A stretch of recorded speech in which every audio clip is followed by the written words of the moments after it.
Hello, I'm Captain Stacy Spell, Commanding Officer of Media Relations Division of the Los Angeles Police Department.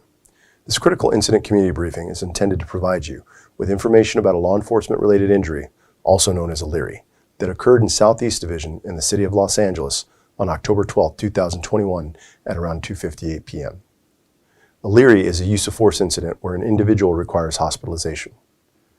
You're about to see relevant video footage and learn about other evidence and police procedures related to the case, so you can have a better understanding of what occurred based on what we know right now.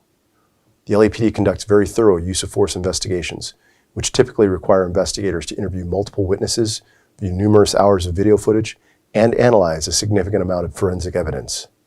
We're still at the very early stages of this investigation, which can often take up to a year to complete, and our understanding of the incident may change as this additional evidence is collected, analyzed, and reviewed. We also do not draw any conclusions about whether the officers acted consistent with our policies and the law until all the facts are known and the investigation is complete. A word of caution: the images and information you're about to see may be disturbing. When a police officer uses force to arrest a suspect or defend against an attack, it can be graphic and difficult to watch. In addition, there may be strong language used by those shown in the video. Viewer discretion is advised, especially for young children and sensitive viewers. Southeast patrol officers responded to a radio call of a naked man armed with a sword in the area of West 145th Street and Menlo Avenue.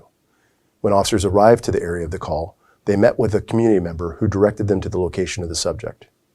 Here's the call and corresponding radio broadcast for this incident. LAPD 911, operator 694. Hello, 694 CHP. Hey, sir.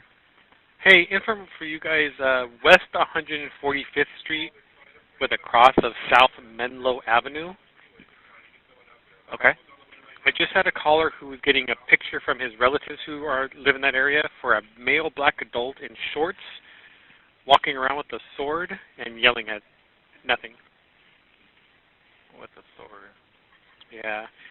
Male is believed to be walking eastbound on 145th past Menlo towards what looks to be, I guess that would be Orchard. Okay. I'll have an officer sent out. Have a great day, sir. Be safe. Thank you. Green Southeast Unit 415 out with a knife, 145th in Menlo. Second-hand information from CHP Lessing, eastbound 145th. Suspect male, black, no shirt, shorts, walking with a sword. Code 2 incident 2868, already 1871. The officers attempted to establish communications with the subject for several minutes in an effort to de-escalate the situation and gain voluntary compliance. They repeatedly asked the subject to drop the sword. However, the subject refused to comply with the officers. As officers continued to verbalize with the subject, he advanced toward the officer's police vehicle while still holding the sword and struck the hood of the police vehicle. Both officers exited their vehicle, deployed their tasers, and struck the subject, causing him to drop the sword. The subject was taken into custody without further incident. A taser is an electronic control device that is carried by nearly all patrol officers. It fires two metal probes that are designed to cause neuromuscular incapacitation. Body-worn video cameras are used by most officers assigned to field duties. They are worn at chest level and capture a general perspective within line of sight from that angle.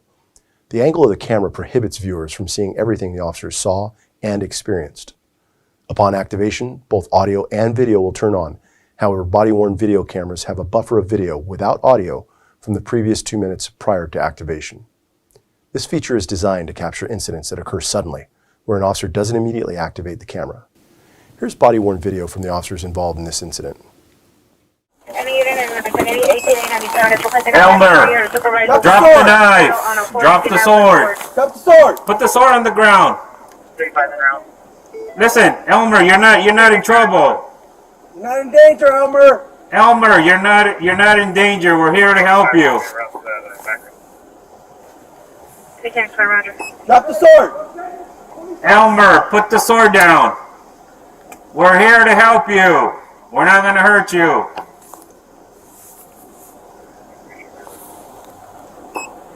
You on? Yes. Roger.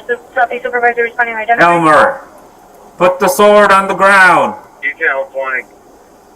There you go. Put it on the ground, sir. Come over here. Talk to me. You're not in trouble. You are the king. You're a king. Come over here. Talk to me.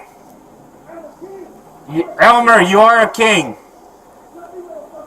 Alright, come over here. Let's talk. You're not in trouble. Step over here. Come over here. Come here to us. any air unit coming on southeast frequency for... Elmer, you're not in trouble, Elmer. We're not gonna hurt you. Yeah, put your hands up, King. King Elmer. Come over here, talk to us.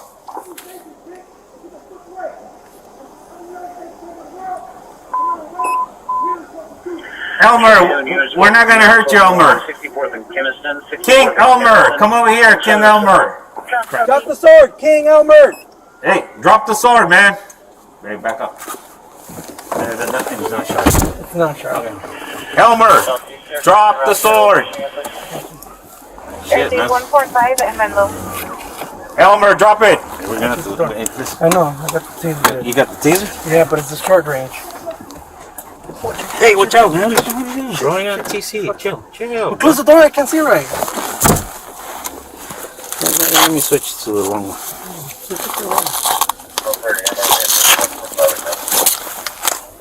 Hotel 30 Roger. Yeah, get the beam down too. This guy, dude. He probably has a mental illness. Yeah. X5, close today. 661 Roger.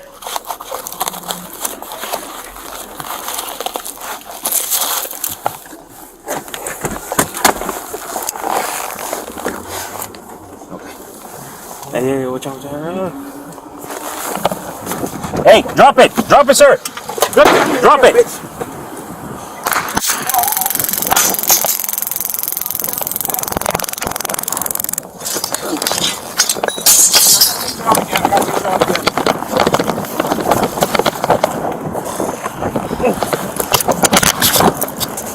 Good job, guys. You guys all right? Yeah, what? Yeah. All right. I got it. Can you take this one off? Yeah. He is. He's bleeding.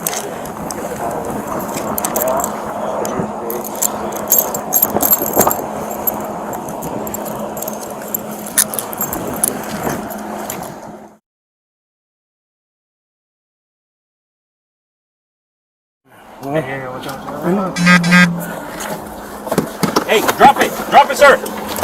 Drop it.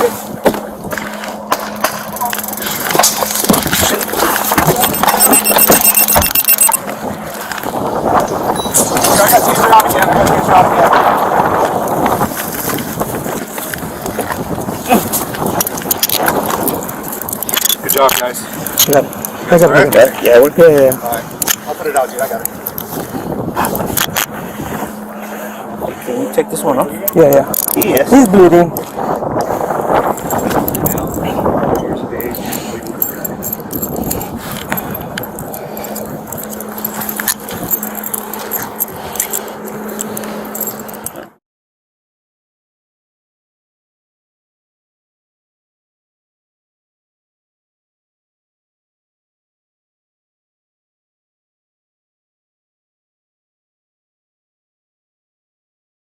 Los Angeles Fire Department paramedics transported the subject to a local hospital where he was treated and admitted for multiple non-life-threatening taser puncture wounds to his groin area, as well as a head laceration that he sustained during the subsequent fall resulting from the taser deployment. Force Investigation Division was notified and assumed investigative responsibility. Investigators recovered the subject's sword at the scene and booked it as evidence. The subject was placed on a 72-hour mental evaluation hold and released from the hospital following the evaluation period. The subject was not arrested. In the next several months, the LAPD will continue to investigate and analyze this incident. We will continue interviewing any new witnesses that may come forward and complete any forensic tests. After the investigation is complete, our Critical Incident Review Division will forward their findings to the Chief of Police, who will make his recommendation to the Civilian Board of Police Commissioners.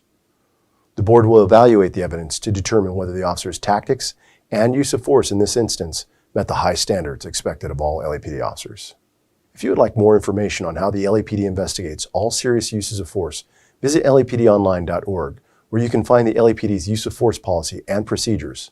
Thank you for taking the time to view this critical incident community briefing.